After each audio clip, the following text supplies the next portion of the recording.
السلام علیکم ورحمۃ اللہ۔ سورہ آل عمران مدنی صورت، تیسرے سپارے کا 10واں رکوع، آیت نمبر 13۔ اعوذ باللہ من الشیطان الرجیم، بسم اللہ الرحمن الرحیم۔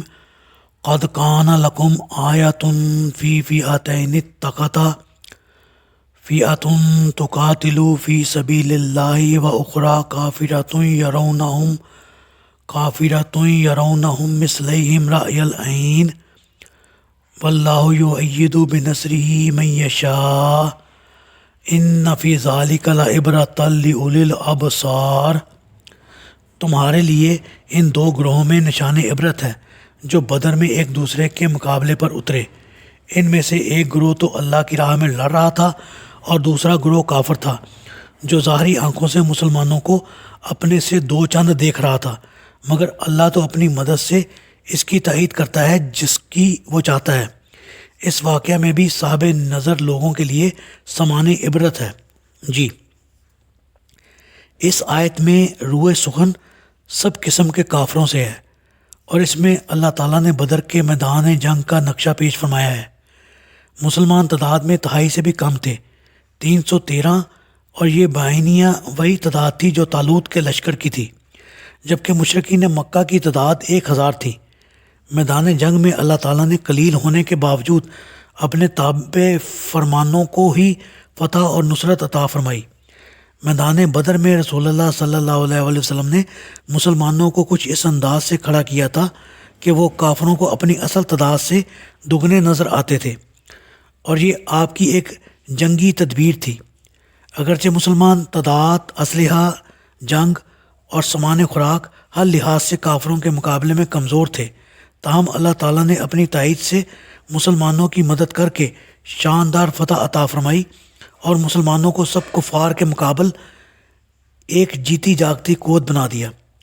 غزوہ بدر دراصل کفر اور اسلام کا ابتدائی معرکہ تھا، جہاں ایک طرف کفار کو اپنی کثرت تعداد، اسلحہ جنگ کی فراوانی اور اپنی جنگی مہارت پر ناز تھا، تو دوسری طرف مسلمان صرف اللہ کی ذات پر تکیہ کیے ہوئے تھے۔ ایک طرف شراب اور کباب کا دور چل رہا تھا اور رقص و سرور کی محفلیں برپا تھیں، تو دوسری طرف مسلمان اللہ کے حضور دعاؤں اور نمازوں میں مصروف تھے۔ خود رسول اللہ صلی اللہ علیہ وآلہ وسلم نے ایک الگ خیمہ لگایا ہوا تھا جس میں رات بھر آپ گریہ وزاری کے ساتھ دعاؤں میں مصروف رہے۔ سیدنا ابوبکر صدیق رضی اللہ تعالیٰ عنہ خیمہ میں تشریف لائے اور آپ کی حالت دیکھ کر کہا، اب بس کیجئے۔ آپ نے دعا مانگنے میں انتہا کر دی۔ آپ صلی اللہ علیہ وآلہ وسلم نے دعا کے بعد یہ فرمایا، اے اللہ، اگر تو نے اس مٹھی بھر جماعت کو آج ختم کر دیا تو قیامت تک تیرا کوئی پرستار باقی نہ رہے گا۔ یہ دعائیں مانگ کر جب آپ خیمہ سے باہر نکلے تو آپ کے چہرے پر اطمینان کے آثار نمایاں تھے، اور اللہ کی طرف سے آپ صلی اللہ علیہ وآلہ وسلم کو فتح کی بشارت مل چکی تھی۔